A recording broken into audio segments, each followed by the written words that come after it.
로마 제국의 로마가 아주 가장 화려했을 때, 막 화려할 때 그 우리가 서머나 요한계시록에 쭉 나오죠. 빌라델피아도 있고 서머나도 있고. 서머나에 원형 경기장이 있었습니다. 아주 큰 원형 경기장. 그 당시에 로마가 원형 경기장을 어디에 주로 썼었죠? 포로들, 죄수들 죽이는데 쓴 거예요. 그러니까 결국은 자기네 정치를 잘못하는 거를 눈을 돌리기 위해서, 그러니까 너무 자극적인 걸로 국민들을 사실은 자극적인 걸로 국민들을 이렇게 가스라이팅을 한 거예요. 그러니까 그 원형 경기장이 주로 그냥 사자 굶겼다가 죄수들을 풀어놓고 잡아먹게 만들고, 그 다음에 노예들을 검투사를 훈련을 시켜요. 검투사를 훈련을 시켜가지고 서로 검투를 죄수들끼리, 그러니까 노예들을 검투사를 훈련을 시켜서 지네끼리 붙게 만들어서 누군가를 죽이게 만드는 걸 이 원형 경기장에 쫙 앉아서 구경하면서, 그러니까 누군가를 피를 뿌리고 죽이는 거를 보면서 그러니까 사람들이 미쳐가는 거죠. 저는 병원 나오는 드라마를 못 보거든요. 제가 주사를 잘못해서 주사 놓는 거 나오는 거 이런 거를 피가 나오고 이런 거를 해서 엔간하면 그런 드라마를 안 봅니다 이제. 근데 이제 여기 원형 경기장 서머나의 큰 원형 경기장에 그냥 막 사람들이 함성을 지르는 거예요. 왜 지르느냐? 화형을 시키는 날이에요 그날. 누구를? 기독교인들을. 그 중앙에 대표로 화형을 시키는데 막 십자가를 해놓고 이제 불로 태워 죽이는 거잖아요. 불로 태워서 죽이는 건데, 거기에 가장 중앙에 누가 서 있었냐면 86살 먹은 폴리캅이라는 이제 노인 한 사람이 서 있습니다. 그 사람은 이 폴리캅은 누구냐면 사도 요한한테 직접 가르침을 받는, 아주 이 당시 초대 교인들한테 존경을 받던 감독이었습니다. 그런데 로마 총독이 마지막으로 그 사람을 회유를 합니다. 뭐라냐면 그리스도를 욕하고 황제에게 맹세하고 그러면 살려주겠다. 그리스도를 욕해라. 예수님을 욕하고 황제에게 충성을 맹세하면 너 살려줄게. 그런데 이 사람이 무슨 말을 할까 갑자기 꽉 짖는 거예요. 이 사람들도 조용하고 여기에 좀 화형식을 당할 기독교인들도 조용한데, 이 노인이 한참 눈을 감고 있더니 하늘을 한번 쳐다보고 나더니 이렇게 대답을 합니다. 내가 무슨 지금도 울컥해. 86년 동안 그분을 섬기는 동안 그분은 한 번도 나를 부당하게 대하신 적이 없습니다. 그런데 내가 어떻게 나를 구원하신 나의 왕을 모독할 수가 있겠습니까? 살려주겠다고 한 지금 화형, 불에 태워서 죽이려고 하는 자리에서 마지막으로 물어보는 거예요. 한 번만 예수를 욕해라. 그럼 너 살려줄게. 그러는데 이분이 나는 86년 동안 한 번도 하나님은 나를 부당하게 대한 적이 없다는 거예요. 그런데 내가 어떻게 한 번 이 목숨 하나 살아가라 보겠다고 86년 살았는데 내가 그분을 욕할 수가 없습니다. 근데 그러면 이게 지금 한번 상상을 해보세요. 쫙 사람들이 보는데 그 가운데서 그 백발이 하얀 할아버지가 그렇게 하나님을 욕할 수 없다고, 차라리 나는 그냥 여기서 죽겠다고 하는 그 사람의 그걸 보면서 어떻게 이 사람이 그러면 물론 우리 지금 시대는 그런 일이 전혀 없기 때문에 우리는 상상을 사실 못합니다. 그죠? 상상이라는 것도 우리가 좀 옆에서 일어나는 일이래야 우리가 어느 정도 상상을 하는데, 이거는 전혀 우리하고 다른 문화잖아요. 그러니 우리는 상상을 할 수가 없는데, 그래도 우리가 조금이라도 그냥 유추를 해본다면, 만약에 내가 그 자리에 서 있는다면 그래도 우리는 상상이 안 되죠. 도대체 뭐가 지금 나무를 다 쌓아놓고 십자가에 다 매달아서 지금 불로 태워 죽이겠다는데, 조금 있으면 그렇게 죽어야 되는데 이 사람을 이렇게 담대하게 했을까? 그리고 당대 최고의 그리고 생각해보세요. 로마 하면은 이 당시 미국보다도 더 화려했습니다. 그죠? 더 강대국이었어요. 그런데 그게 뭐라고? 그 노인네 하나가 뭐라고? 그 거대한 나라가 그 노인을 하나를 그렇게 잔인하게 죽이면서까지 왜 예수를 욕하게 해야 될 정도로 왜 이 로마는 그런 짓을 해야 했을까가 이제 관건입니다. 2000년 전에 이 사건이 2000년 전인데 과거에 뭐 단순히 그때 2000년 전에 그랬대 그런 사건이 아닙니다. 왜냐하면 현대에도 조금 다르긴 하지만 그러면 그 당시는 이런 일이 비일비재했기 때문에 그때는 2000년 전에는 이렇게 고난을 당했어요. 그죠? 그럼 오늘날에는 그럼 조금 다르긴 해요. 지금은 그러긴 하지만 우리 역시도 그리스도인들도 압박을 당할 때도 있고 궁지에 몰리기도 하고 오늘의 그리스도인들에게 신앙의 본질이 뭐냐 이거예요. 그리고 세상의 적대감 앞에서 우리는 어떻게 해야 되느냐를 던지는 질문이기도 하다는 거죠.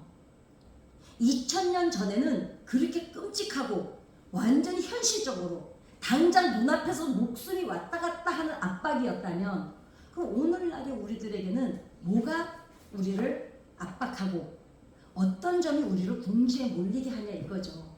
저는 이거를 준비하면서 권사님 생각이 났어요. 이길재 권사님이.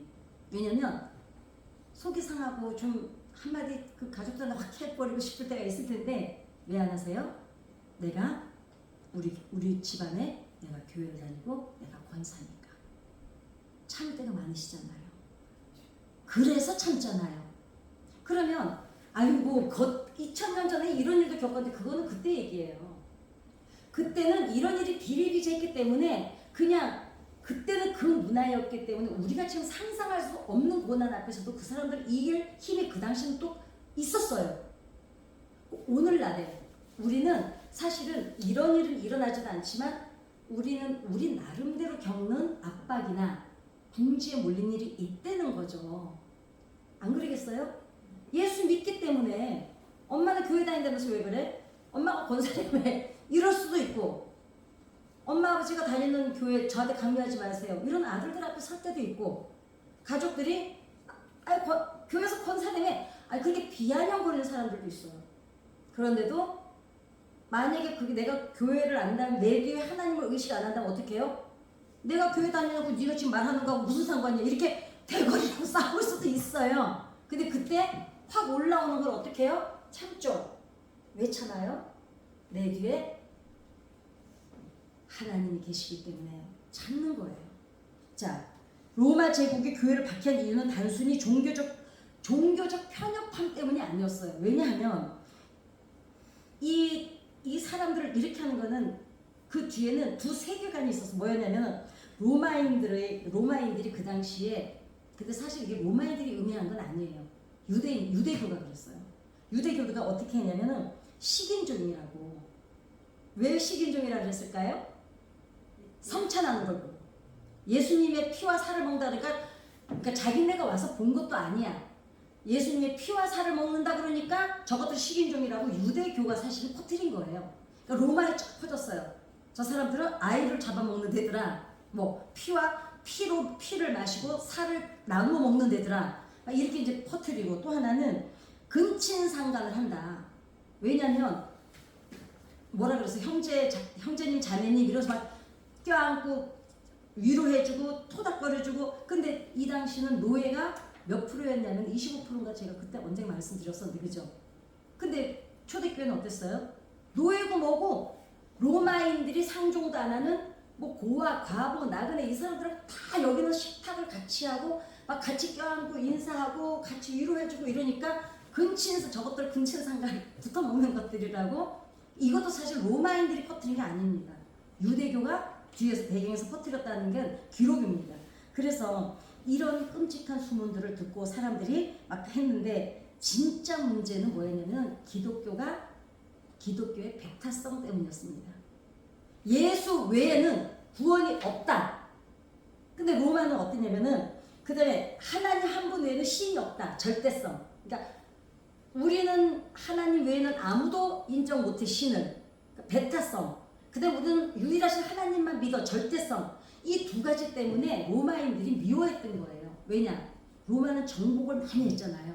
그러다 보니까 각 정복하는 나라마다 자기네 문화를 다 인정을 해줘서 단지 다 인정해주고 니네 법대로 다 살게 해줄게. 이스라엘도 어땠어요?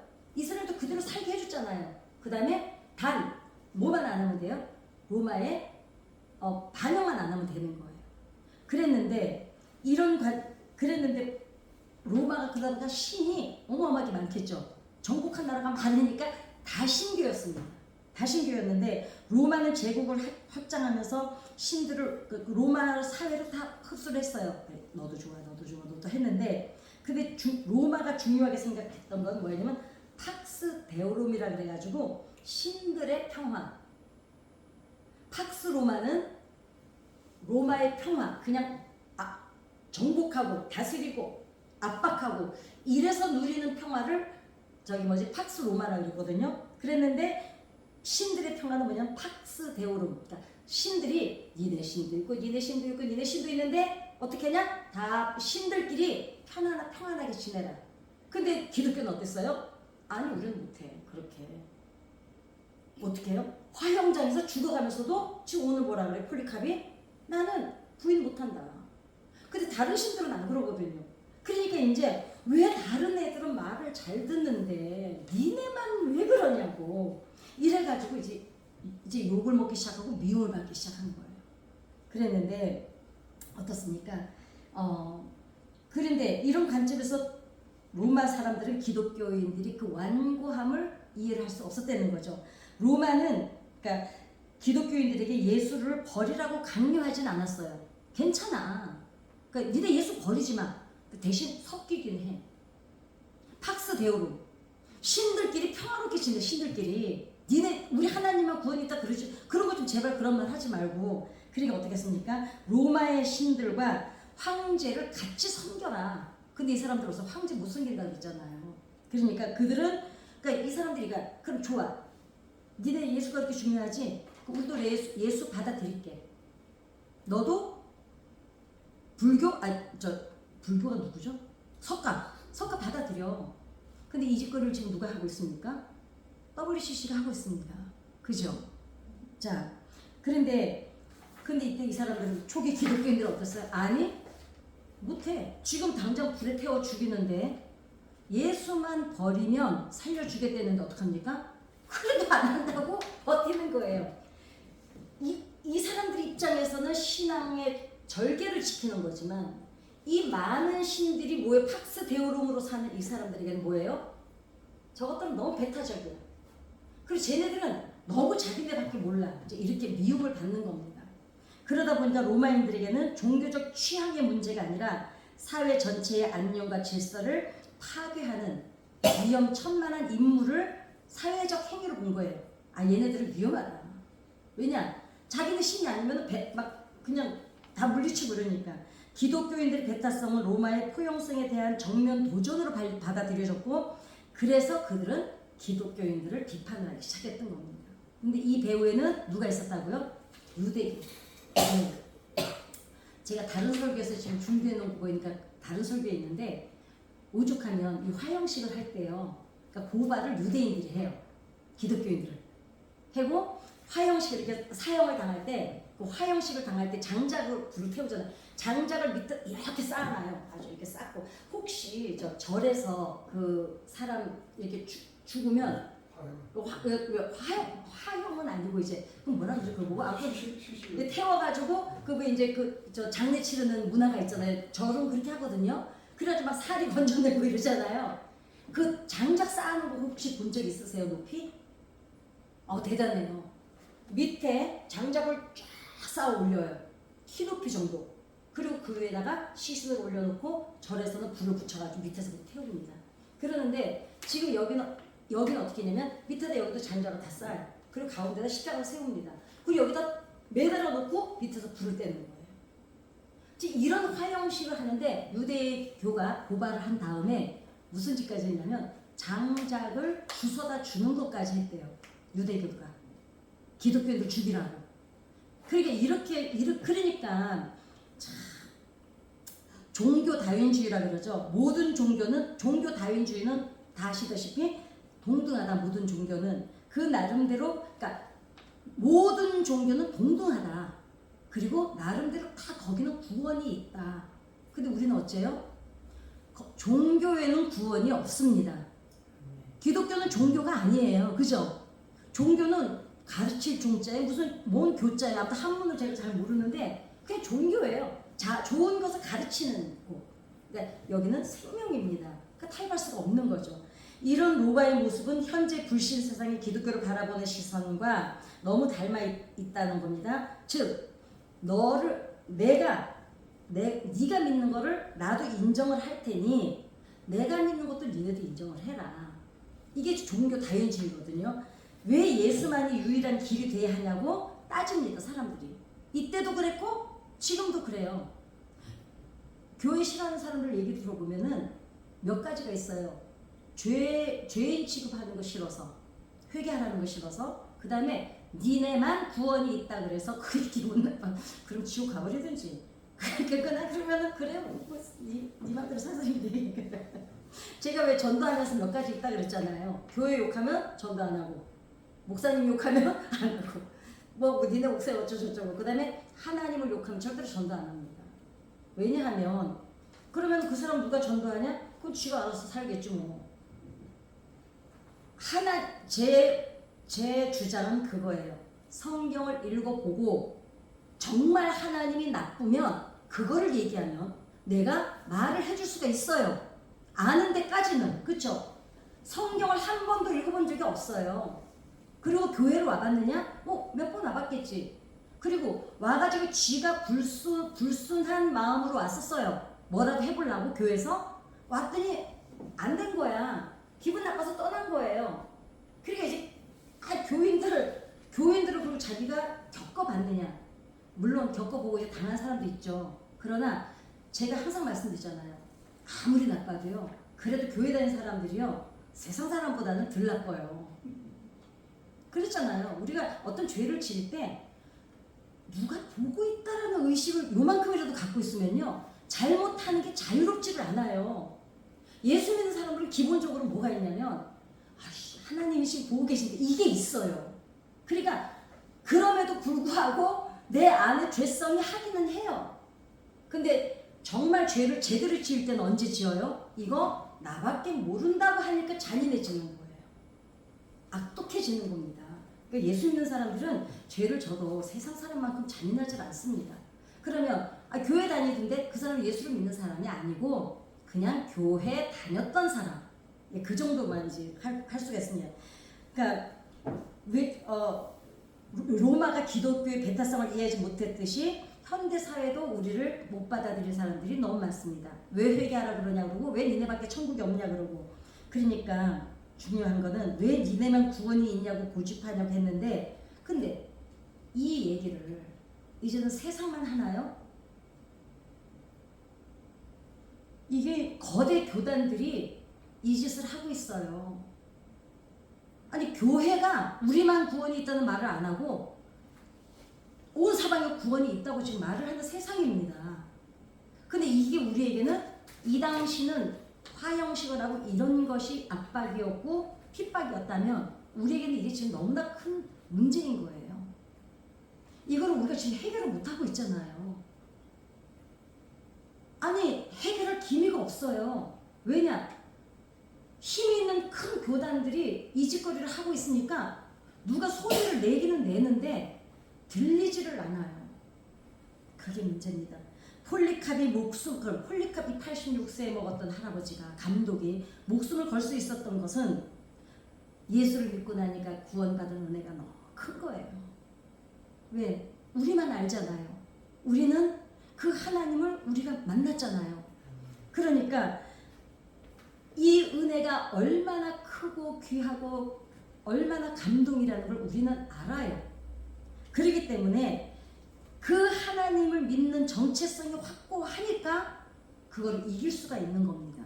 그런데 폴리카프하고 초대교회 성도들은 그 가치를 알 수 있었기 때문에 세상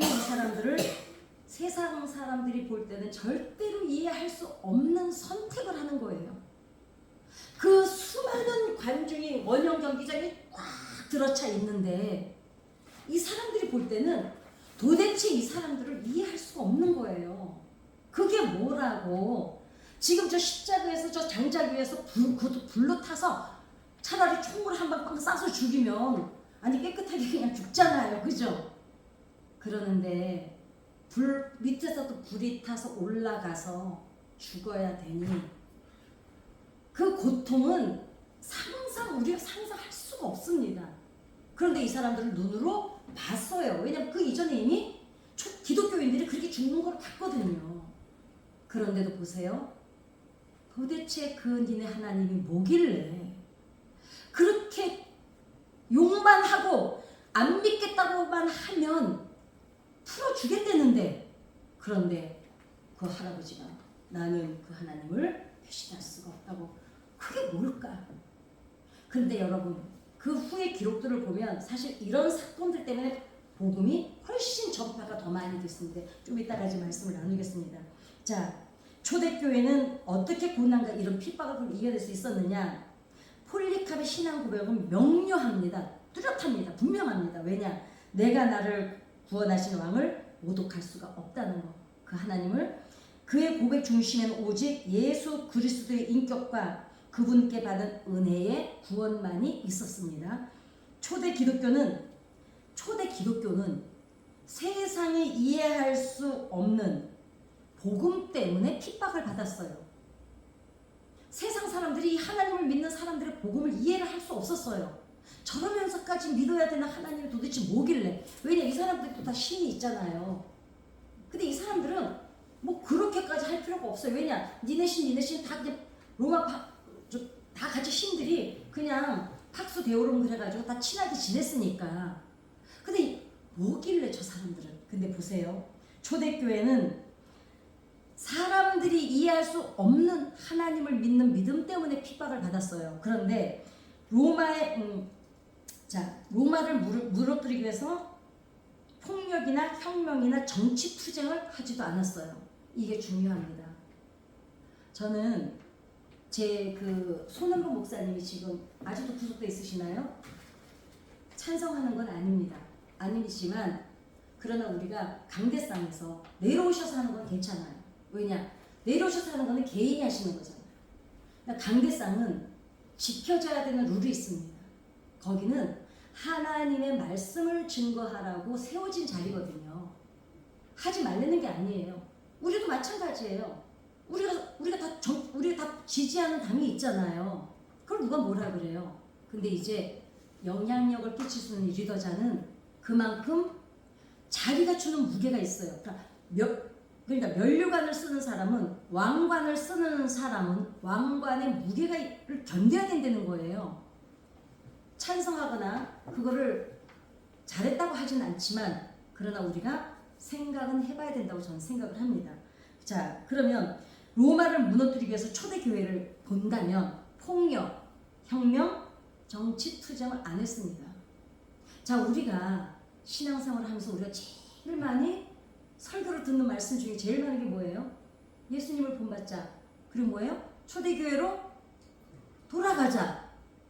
근데 말은 여기서 풍성하게 했는데 실생활에서 그러지를 않는다는 게 세상 사람들이 우리를 우습게 보는 첫째 조건입니다. 자, 그렇다면 그냥 예수님이 가르쳐 주셨던 대로 예수님의 방식대로 사랑하고 용서하고 희생하고 섬기는 제3의 방식, 싸우고 투쟁하고 이게 아니라 세상과는 전혀 다른 새로운 공동체를 이루었던 게 초대 기독교였어요. 그러니까 로마를 대항해서 싸우지도 않았고, 왜냐? 생각해보세요. 예수님이 오셨을 때 제자들도 뭘 갖고 다녔어요? 칼을 갖고 다녔어요. 왜? 로마에 투쟁하기 위해서. 근데 예수님은 단 한 번도 투쟁하지 않으셨죠. 오히려 거기에 잡혀가셨죠.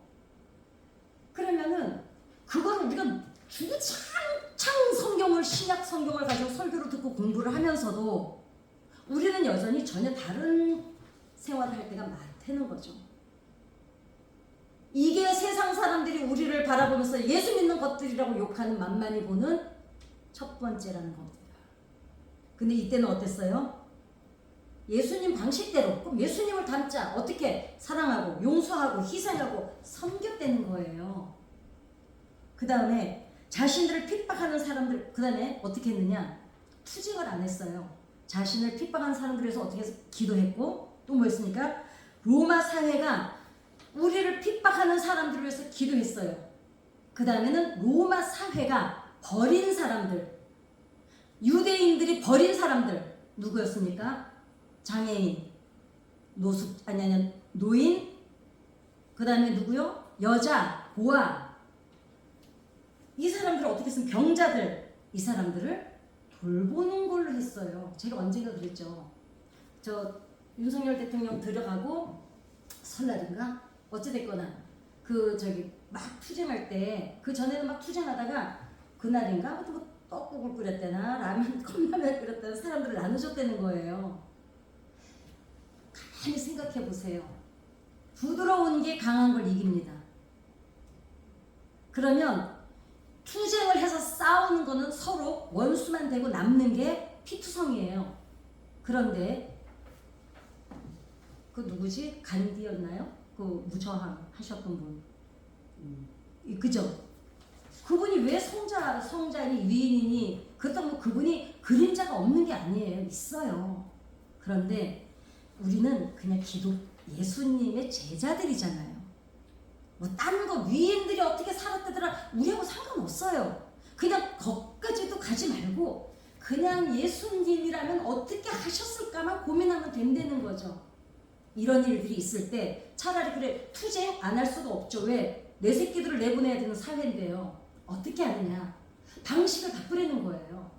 여기처럼 돌보고, 로마 사회가 버린 아이들을 돌보고, 환자들을 돌보고, 여자들을 돌보고, 고아를 돌보고, 기도해주고, 용서하고, 사랑하고, 포옹하고. 근데 그 울림이라는 게 막 머리끄댕이 잡고 싸운 게 울림이 갈까요? 아니면 섬기고 나서 울림이 더 깊을까요? 이게 깊은 거예요. 네. 예수님이 제일 똑똑하신 분 아니에요. 하나님이 제일 똑똑하신 분 아니에요. 그 똑똑하신 분이 가르쳐 주실 때, 아니 우리보다 머리가 안 돼서 이런 방법을 쓰셨겠어요? 그쵸? 그러니까 그것만 생각하면 돼요. 그런데 어떻게 하십니까? 자, 로마하고 똑같은 방법으로 싸우지도 않았고 세상의 편가를 위해 참여하지도 않았고, 그리고 전혀 다른 차원의 삶, 즉 하나님 나라의 삶을 살아냈다는 거예요. 예수님이 이 땅에 오셔서 뭐라 그러셨습니까? 그의 나라가 이 땅에 임하옵시며, 뭐라 그랬지? 갑자기 생각하니까 안 나는 거야. 나라에 임하옵시며, 뜻이 하늘에서 이룬 것 같이 땅에서도 이루어지라고 하셨거든요. 그러면서 예수님이 하셨던 행동들이거든요. 그게 하나님 일이고 하나님 나라고 하나님 뜻이에요. 그러니까 스폰지는 칼에 찔려도 소리를 내지 않습니다. 그쵸? 그러나 쇠는 어때요? 칼이 닿으면 소리를 냅니다. 예수님은 스폰지를 택하셨던 거예요. 그런데 중요한 거는 스폰지를 칼이 찌르고 나서 칼을 빼고 나면 스폰지에 칼자국이 보입니까? 안 보입니다. 그게 어쩌면 하나님의 최고의 방법이 아니셨는가 싶습니다. 자, 그리고 그리고 초대교회는 어떻게 했느냐? 이 사람들은 하나님 나라의 삶을 살아내는 걸로 자신들은 니네하고 다르다는 거를, 그리고 니네하고 우리가 왜 다른지를 초대 기독교인들은 뭘로 보여주냐면 니네하고 우리하고 뭐가 다른지를 삶으로 증명했다는 거예요. 삶으로. 매일 이런 설교를 저도 준비를 하고 우리도 늘 이 얘기를 늘 나누잖아요. 근데 이게 듣는 걸로 끝나면 우리는 여전히 세상 사람들하고 똑같이 사는 겁니다. 초대 기독교인들은 세상하고 다른 삶으로 이 사람들을 그러니까 부드러운 것으로 강한 것을 마주했던 거예요. 자, 이것이 바로 세상의 이데올로기가 이해할 수도 세상의 사상이 초대 기독교인들을 그 화형식 당하면서도 하나님을 버리지 못하는 사람들을 이해할 수도 없었고요. 파괴할 수도 없는 진정한 힘이었다는 거죠. 오히려 능력은 큰 소리를 낼 때 나오는 게 능력이 아닌 줄 믿습니다. 영적인 힘은, 영적인 파워는 잠잠한데 내적으로 건들 수 없는 거, 그게 영적인 힘인 줄 믿습니다. 폴리갑의 죽음이 큰 울림을 줄 수 있었던 이유는 그의 86년의 삶이 먼저 그 고백을 증명했기 때문이고, 로마인들이 기독교인들의 고집이 이해할 수 없으면서도 도저히 이해할 수 없는데 어떡합니까? 한편으로는 이 자리에 앉아서 구경을 하고 있는 이 사람들이 뭐에 감명을 받았냐면 그 사람을 죽였어요. 화형당했어요. 순교했어요. 근데 보세요. 막 어떻게 죽나 박수치면서 빨리 불 펴라 막 이랬거든요. 그냥 굶주린 사자가 나오고 죄인들을 잡아왔을 때 막 빨리 풀어달라 막 죽여 막 이런 함성을 질렀거든요. 이 자리가. 그런데 어때요? 이 사람들이 죽어갈 때 이 사람들이 꼭 뜨는 거예요. 뭘까요? 그게 저는 능력이라고 믿습니다. 죽었기 때문에 능력이 아닙니다. 죽어가면서까지 아주 확고하게 지켰던 정체성. 나는 하나님을 버릴 수 없습니다. 이 정체성이 이 수많은 사람들, 자기들이 죽는 것 재미로 보러 온 그 사람들 앞에 울림을 줄 수 있었던 것은 확고한 믿음의 정체성이었습니다.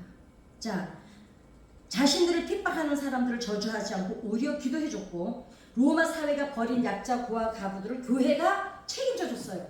세상이 버린 사람들을 교회가 안아줬어요. 그러면 도덕적 순결함, 서로를 향한 희생적인 사랑은 이교도들에게 큰 충격 그 자체였다는 거죠.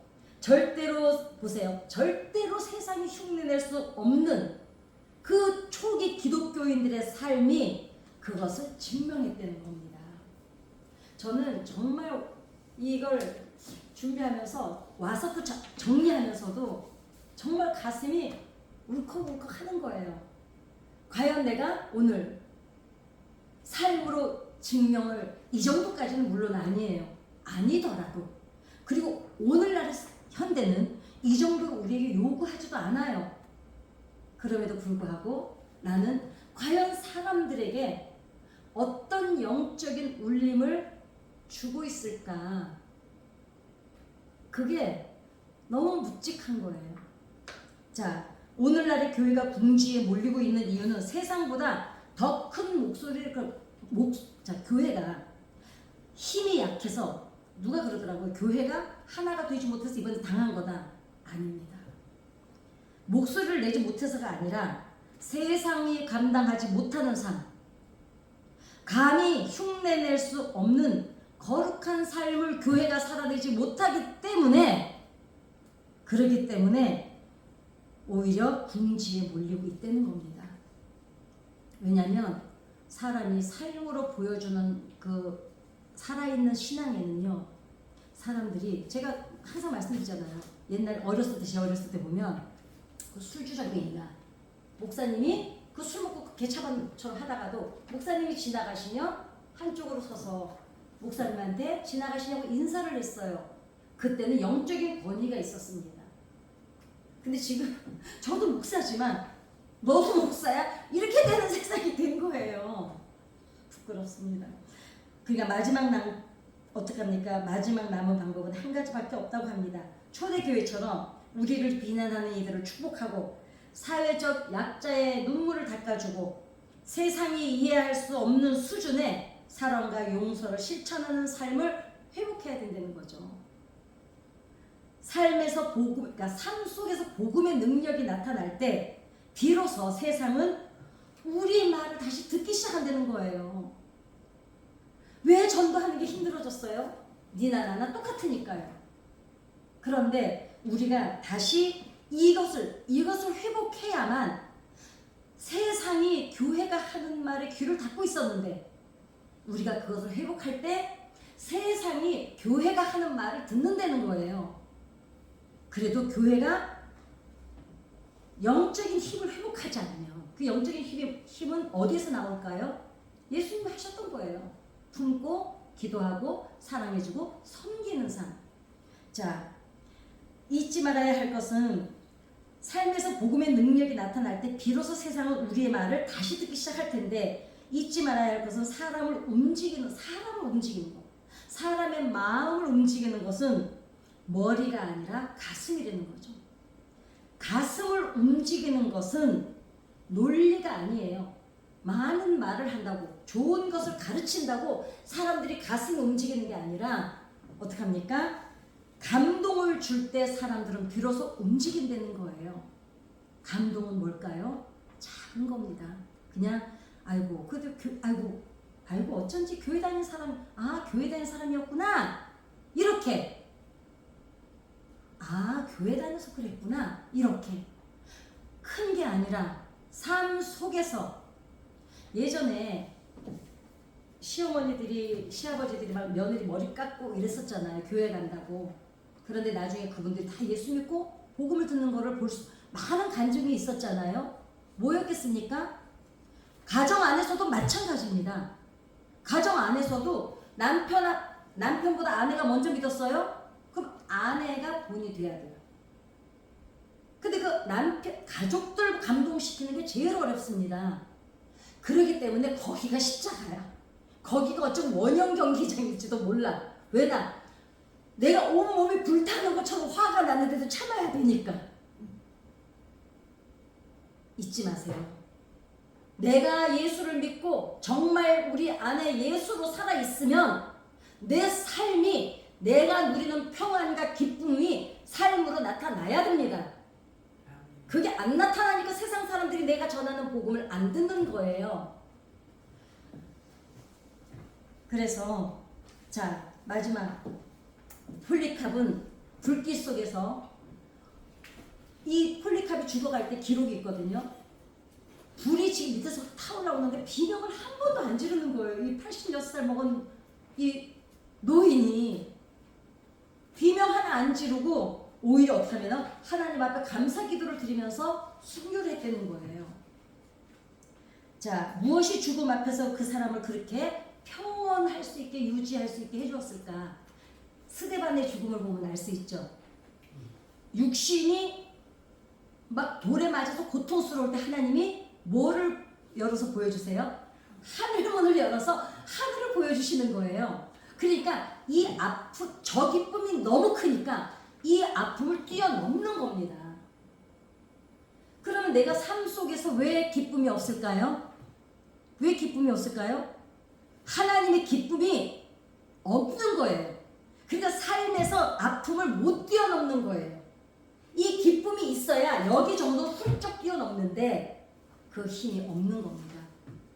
그래서 자기 믿음을 항상 점검해야 된다고 저는 믿습니다.